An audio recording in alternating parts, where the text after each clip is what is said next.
साहबजादा फरहान लगता है इस लड़के ने तैयार कर लिया है कि ये टीम में आकर ही रहेगा। फिर से 50 स्कोर की बात करेंगे साहबजादा फरहान पे, मगर सबसे पहले देख लेते हैं उनकी शानदार इनिंग्स। माइको मोमेंट ऑफ द डे में। Oh, covered the stumps, gets it past the man at fine. It's a half century. It's been so impressive. Announced himself in no uncertain terms in this year's HBL PSL. बेहतरीन consistency है अपना अहमद भाई। साहबजादा फरहान, अब जैसे हसन नवाज की innings थी New Zealand में, 2 के सेंचुरी थी, मगर काफी कुछ लोगों ने कहा भी कि भाई टेक्निकली इतनी स्ट्रांग नहीं थी। साहबजादा फरहान में आपको कोई इस तरह का फॉल्ट नजर तो नहीं आ रहा? नहीं, अभी तक तो बहुत ज़बरदस्त पोजीशंस में आ रहे हैं, बड़ी अच्छी बेस बना रहे हैं और देखिए पूरे बॉल को मार रहे हैं। हाँ। वो तो सब कर रहे हैं। इनकी इनिंग की क्वालिटी ये है कि वो अच्छे बॉल को भी मारें। फॉर एग्जांपल जिस तरह यही ब्रेसवेल है जो हमारा प्रीमियर बैट्समैन है बाबर आजम, बड़ी मुश्किल होती है इसके अगेंस्ट उनको खेलने में। तो उसी ब्रेसवेल का जब सामना आज साहिबजादा फरहान के साथ हुआ है तो उनको समझ ही नहीं आ रही थी बॉल कहाँ करना है। स्पेशली एक शॉट उन्होंने मारा बीइंग एन ऑफ स्पिनर, जब बॉल आपकी तरफ टर्न होके आ रहा होता है, मिड ऑफ ऊपर था, सर्कल में ओवर कर रहे थे, मिडिल एंड ऑफ स्टंप पे वो बॉल था, मिडिल एंड लेग स्टंप पे, वहां से उन्होंने वो क्रिएट किया अगेंस्ट द स्पिन और मिड ऑफ के ऊपर से शॉट मारा। इट शोज के वो रिस्क लेने के लिए तैयार है।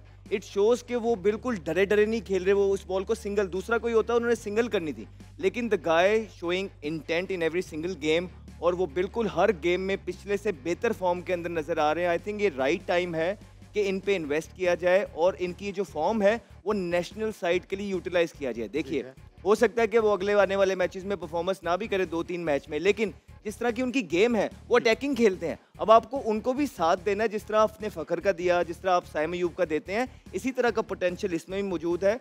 वो रिस्क लेने से घबरा नहीं रहा, बस उसको अब सही मौकों की और सही लीडर की जरूरत है जो उसको सही तरीके से ग्राउंड में यूटिलाइज करे। फवाद भाई क्या बताएं, साहबजादा फरहान पाकिस्तान में ही रहते हैं, पाकिस्तान की ही टीम से खेलना चाहते हैं, पाकिस्तान की ही टीम्स पे के साथ खेलते भी हैं। उनकी टेक्निक, इंटेंट, कैपेबिलिटीज और स्किल्स मौजूदा क्रिकेट टीम जो हमारी लड़के रेगुलर खेल रहे हैं उनसे बेहतर कैसे हो गई? वो उनको कौन सिखा रहा है? नहीं, इसमें ये नहीं होता कि उनकी बेहतरी कैसे होगी, वो खेलते ही ऐसे हैं। हम अच्छा खेलते हैं बस वो। हम जिनकी बात करते हैं उनका इंटेंट वैसे ही है खेलने का, इनका इंटेंट ऐसा है खेलने का जो अभी रिक्वायरमेंट है T20 की, इनका इंटेंट ऐसा है। ठीक। तो आई थिंक हम उसमें ये नहीं कंपैरिजन नहीं कर सकते। जिनके हम नाम ले रहे हैं वो उन्होंने बड़ी परफॉर्मेंसेस की हैं, बट यस जब आप चीज़ें चेंज होती हैं, क्योंकि आप 2025 में वो डिमांड क्या कर रही है, सिचुएशन कंडीशन क्या डिमांड कर रही है, आपकी टीम क्या डिमांड कर रही है, तो आपको उस तरह अपने आप को चेंज ज़रूर करना चाहिए।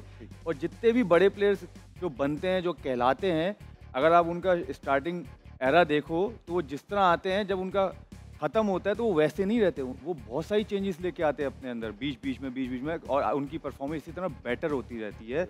हम लोग में थोड़ा सा ये है कि जिस अंदाज में आए हैं उसी अंदाज में अभी तक हैं। जिस अंदाज में 2015-16 से हैं उसी में 2025 में हैं। तो जहाँ तक आप साहिबजादा फरहान की बात कर रहे हो तो लास्ट ईयर 2-4 साल बहुत खेला है, वो परफॉर्मेंस भी दिया उसने। इवन 4 में बड़ी परफॉर्मेंस क्योंकि 4 की परफॉर्मेंस इतनी हाईलाइट नहीं होती, इसलिए आपको पता नहीं चला। उसकी 4 में भी परफॉर्मेंस बहुत है, तो टेस्ट मैच के लिए भी वो अवेलेबल है। तो जहाँ तक T20 की बात है वो एक्स्ट्रॉर्डनरी फॉर्म में। अहमद भी बैट्समैन है, कोई 1-2 साल ऐसे प्राइम फॉर्म आते हैं तो उसमें से इसका जो था ना, ये वो साल चल रहा है जो प्राइम फॉर्म में कि वो जिधर भी जा रहा है आंखें बंद भी करेगा तो वो रन करेगा। अच्छी बात की है इसने। इसमें एक बड़ी अच्छी बात की है कि जितने भी ग्रेट्स बनते हैं वो बोल रहा है कि वो अपनी गेम के अंदर वक्तन ब वक्तन वक्त के हिसाब से चेंजिंग्स लाते रहते हैं। जो नहीं लाता वो पीछे रह जाता है। बहुत जबरदस्त है। बहुत अच्छी बात। अजीका ये बताइए, PSL का देखना हुआ इत्तेफाक कभी? बिल्कुल, हर सीजन देखते हैं, हर सीजन फॉलो करते हैं। कौन सी टीम ऐसी है जिसको आप पर्सनली फॉलो करती हैं कि भाई ये जीतनी चाहिए? पर्सनली मैं जो फॉलो करती हूँ कोयटा ग्लैडिएटर्स। क्यों कोयटा ग्लैडिएटर्स ही क्यों? कंसिस्टेंटली उन्होंने मुझे बड़ा दिल दुखाया है, डिसअपॉइंट किया है, बट स्टिल पर्सनली मैं उनको करूंगी सपोर्ट। भाई क्यों नहीं पूछ रहे हैं इस वक्त। कोयटा जन्नत का टोटा। कोयटा में ऐसा क्या है जो पेशावर ज़ल्मी में नहीं? दोनों की लैंग्वेज में डिफरेंस है, आपको पता है? लैंग्वेज भी ऐसे करती हैं आप? नहीं। वजह जानना चाहूंगा मैं। एक ना एक दिन आपको पता चलेगी ड्यूरिंग शो। अचानक पता चल जाएगी? अचानक। ठीक है। अहमद शहजाद क्योंकि खेल चुके हैं कोयटा ग्लैडिएटर से, ये हो सकती है। I played 4 seasons। जबरदस्त। मैं आपको सपोर्ट करती थी बिल्कुल। क्यों करती थी? क्यों नहीं करूं? नहीं, अब क्यों नहीं करती? अभी भी कर रही हूँ, इस अच्छा, सीजन अभी भी भी कर कर रही रही हूँ। हो, हाँ, ओके, लेकिन मुझे support लगता है कर रही है, जीतेगा support कोई कर रही और। जीतेगा कोई। अच्छा सुने ना ये बात, कहती है सपोर्ट मैं क्वेटा को कर रही हूँ, ठीक है, बिकॉज क्वेटा के लोग जो हैं बड़े डिजर्विंग है। ये नहीं उन्होंने कहा, ये आपने खुद कहा। ये खुद ये ऐड किया गया है। लेकिन जीतेगा कोई और। यार ये कौन सी सपोर्ट है? ये इनको रियलिटी ये अनकंडीशनल सपोर्ट है। अच्छा ठीक है, सही। आप भी तो पाकिस्तान को सपोर्ट करते हो और कहते हो जीतेगा कोई और। नहीं हम नहीं क्यों करते।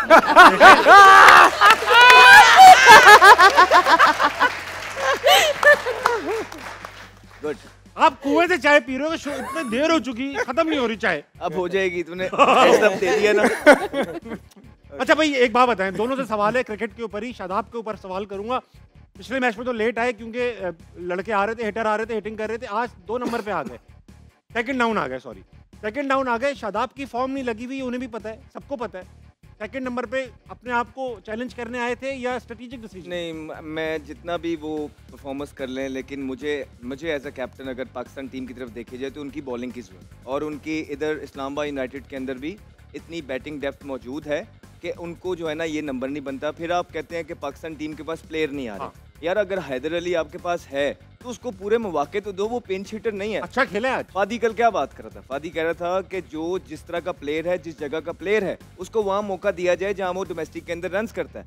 तो क्या 6वें 7वें नंबर पे हैदर अली ने स्कोर किया है? नहीं। वो टॉप ऑर्डर का बैट्समैन है, अगर ओपन वन डाउन उसकी जगह नहीं बन रही तो एटलीस्ट चौथे पे तो उसको खिलाएं, शायद आपकी टीम को और फायदा हो जाएगा। तो यही बात लग रही है कि मैं कप्तान हूँ, मैं ही बॉलिंग करूंगा, मैं ही बैटिंग करूंगा।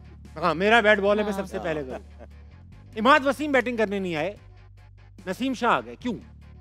सही है मेरे ख्याल से नसीम शाह, क्योंकि अभी जिस तरह फॉर्म में है पिछले 50 मैचेस मारी, में उन्होंने 50 मारी। 50 भी किए हैं, आई थिंक वो इंटरनेशनल लेवल पे किए हैं, वो छक्के भी मार रहा है। तो मेरे ख्याल से ये तो अच्छा डिसीजन है। जैसे आप शदाब की बात करें, अहमद की एक बहुत अच्छी बात है, वो अपनी बॉलिंग से बहुत दूर हो गए बिकॉज ऑफ हिज बैटिंग, क्योंकि सारी कॉन्सेंट्रेशन उनकी बैटिंग पे चली गई है। नंबर वाइज जो आप लोग बात करें, इसी वजह से आप देखें पिछले 4 साल से 3 साल से आई थिंक शदाब की बॉलिंग में वो फाइट नहीं रही जो पहले थे जब वो शुरू में आए थे। हाँ, तो सिर्फ बैटिंग, और ये शदाब के साथ नहीं है, अभी जितने भी प्लेयर्स आ रहे हैं ना उनके साथ यही मसला है कि वो आते बॉलर्स हैं, फिर वो बैट्समैन बनने की कोशिश करते हैं तो अपनी बॉलिंग को भूल जाते हैं, जो जिसकी वजह से नुकसान पाकिस्तान को होता है।